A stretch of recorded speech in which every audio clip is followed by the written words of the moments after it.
You think toys are harmless.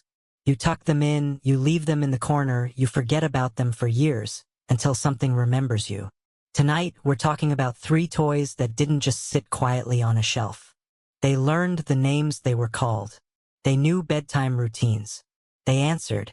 By the end of this video, you'll wonder if that stuffed thing in the corner of your childhood room ever said your name when the lights were off. Stay close. Keep your nightlight on. And if you hear your name, don't turn around. If you like real, slow-burn horror, hit subscribe and ring the bell. We post new true nightmare stories every week. Now on to the first story.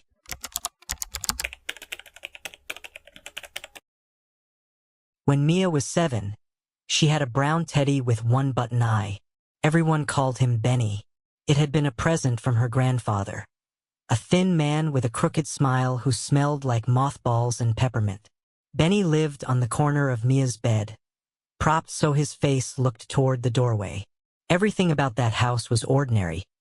Weekday pancakes, a little dog named Rust, and Mia's parents working late shifts at the hospital. Nights were quiet, the kind of quiet that lets a kid's imagination grow like ivy across the walls. One October, Mia started waking up, whispering into the dark. Her mother chalked it up to nightmares. But when she leaned in to soothe her, Mia said, "Benny told me there's a man under the porch." Mia was 7. Benny could not talk, or so everyone assumed. At first it was small. Benny would be in a different position each morning. Once he faced the closet. Another day he was staring at the window. Mia insisted she didn't move him. Then she started humming lullabies she hadn't learned. Lyrics stitched from old radio jingles neither parent recognized. One night, their baby monitor, the cheap kind with static and a red light, recorded something. At 3:03 a.m., a low whisper, barely above her breath. Mia, not a child's voice, not exactly a man's. The kind of syllable that fits into the throat of a room. Mia's father dismissed it. He rewound the monitor, played it for himself, then for his wife. The sound was unmistakable. When they asked Mia how Benny knew her name, she held up the teddy and said, like it was the most normal thing in the world, "He learned it from the picture on the mantle." She was referring to an old sepia photograph of a woman Mia had never seen. On the back, in a shaky hand, was the name M. Finn, and on the frame, scratched faintly, the letters Ben. 1 week later, the family planned to move. Boxes lived like quiet islands in the living room. On moving day, Mia refused to leave Benny behind. Her mother tried to pack the bear with the linens. Benny ended up at the top of a box, peeking out, button eye catching the sun. That night, as the truck rumbled away and the house held its usual settling noises, Mia's father checked in on her. The little girl was awake, eyes wide, facing the wall. She mouthed, not to him but to Benny on the dresser, "Tell him the time." He leaned closer. Later, when the family listened to the baby monitor, they heard a different kind of sound.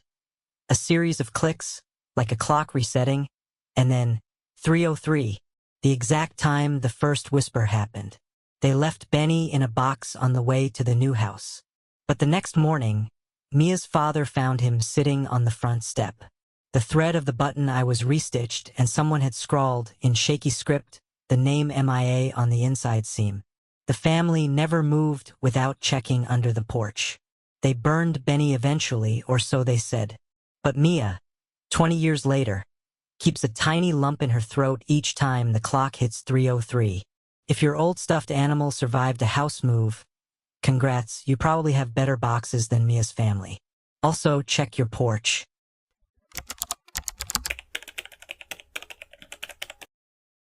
Ethan grew up in a Midwestern split level with curly maple stairs and a radio that never quite tuned out the AM static from late-night talk shows. At age 6, he found a doll in his grandmother's attic.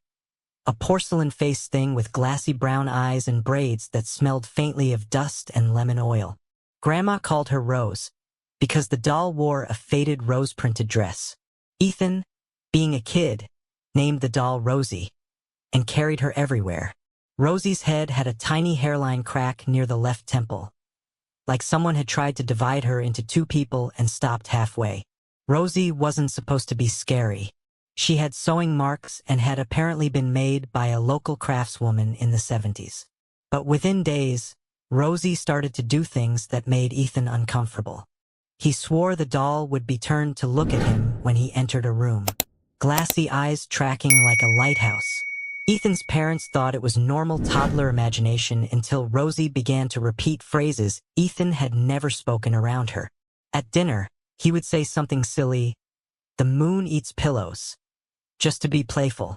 The next morning, Rosie sat on his bed with a note tucked under her skirt that read, in an unfamiliar scrawl, "Moon eats pillows." When Ethan told his parents, they laughed. But they also started noticing other notes, phrases Ethan had whispered at night during nightmares. "Hide the cat," "Do not drive," "Don't let grandma open the attic." Each line appeared folded under Rosie's dress or slipped between the pages of a book on Ethan's shelf. One afternoon, while cleaning, Ethan's mother found an old family letter stuffed in the attic. It was from 1979, a note from a woman named Rose to her sister, talking about a doll she'd made and a promise she had whispered into its ear. The letter ended with a scratched margin note. A name, Ethan. The night it all came to a head, Ethan's parents were out late. A summer storm rolled through, turning the small house into a drum. At 2:17 a.m., the house's landline rang. Ethan woke. From the next room came the sound of porcelain clicking against wood. He walked to the doorway and saw Rosie sitting upright on the kitchen table, mittened hands folded, head cocked as if listening. On the table lay a note. "Tell him the name now." Ethan stepped closer. Rosie's painted lips seemed to move. He swore he heard a tiny voice, not human, not mechanical, say, clearly, "Ethan." He ran to his mother's room, shaking, but the storm and the old wiring had shorted the fuse box, and the house was swallowed in a blackout. The next morning, the family found another note tucked under Rosie's dress, written in a hand neither parent recognized. She kept her promise. Under that, in smaller letters, "Do not let her sell the house." They sold the house 6 months later. Rosie was left in a box with old lamps and faded drapes. The buyer? An estate collector from 2 towns over, a woman who later told the new owners she'd found a folded letter inside Rosie's dress. A promise to keep watch over a child named Ethan. No signature, no explanation. Ethan remembers the exact tone of that whisper. It wasn't friendly. It wasn't kind. It was patient, like someone who has been waiting for an appointment for decades. Also, quick PSA, never let your doll handle your mail. Apparently risky business.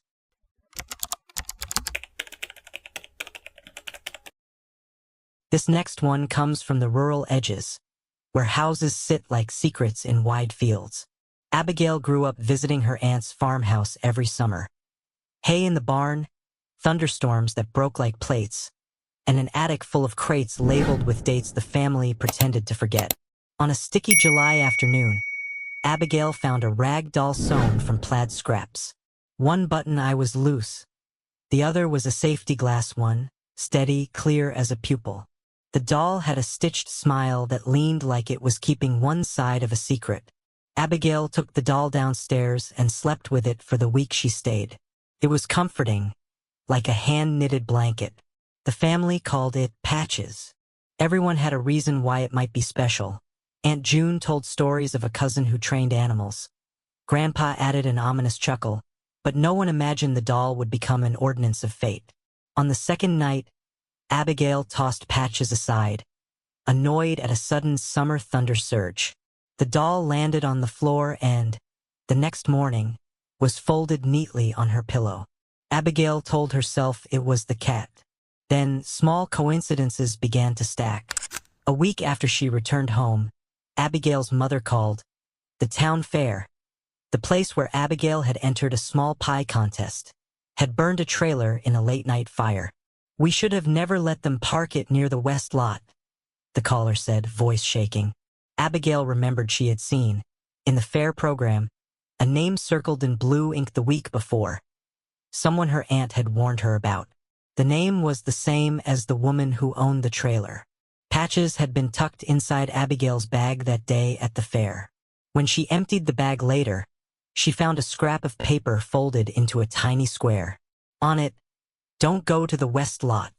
Abigail had no memory of writing it. She told her mother she must have slipped away. Her mother dismissed it as nerves. But then, small things continued. The dog that had been sick recovered overnight after Abigail put the doll's scarf over its paw. Her neighbor's truck, which usually sputtered, ran fine after Patches sat on the hood. The doll's luck, the way it seemed to predict or perhaps direct small events, made people cautious. It all became unbearable when Abigail, now 17, woke one night to find her brother packing a bag in the dark. He was heading out on a late drive with friends. Abigail felt that cold, animal urgency curl through her. She grabbed Patches, ran out the door, and begged him not to go. He laughed. "It's 2 a.m., Abs. Chill." But Abigail pressed the rag doll into his hands and, with a ridiculous desperation, told him the doll said he shouldn't go. He still left. An hour later, the radio in the kitchen screamed a traffic bulletin. A collision on the West Road, exactly where they would have been. The friends were lucky, minor injuries, but the truck was totaled. Abigail's brother came back with a hollow look that would not leave his face for days. After that, the family kept Patches in a wooden box. They labeled it. They told no one. But Abigail swears she saw the doll, some nights, sitting on the windowsill, as if staring at the road, waiting for something to happen. She could not be happy about it. She could not get rid of it. You can walk away from a house, she realized, but a thing that knows the roads has a way of finding where you will be. So, lesson learned. If a rag doll offers you life advice, maybe listen. Or at least get it a therapist. 3 toys. 3 private languages.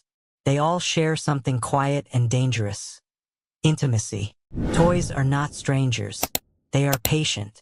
They sit close enough to overhear the names we tell each other in the dark. They know bedtime rituals, the timing of tears, the soft syllables that make us feel safe. That intimacy is the real horror. Not the object itself, but the fact that something so small had the space and time to learn you. Quick break. Tell us, what was the name of your childhood toy? Drop it in the comments. If your toy ever did something weird, type it out. We might read it on the next video. We do not recommend feeding your toys late-night pizza. But if you do, send a clip. Toys are artifacts of trust. We hand our names to them. Maybe that's what they collect. Maybe that's what keeps them alive. Or maybe, and this is the part you sleep on with one eye cracked open, they simply remember more patiently than we do. If this video gave you the chills, like and subscribe for more true nightmare stories. Tell your friends, but maybe keep your childhood toys out of the group chat.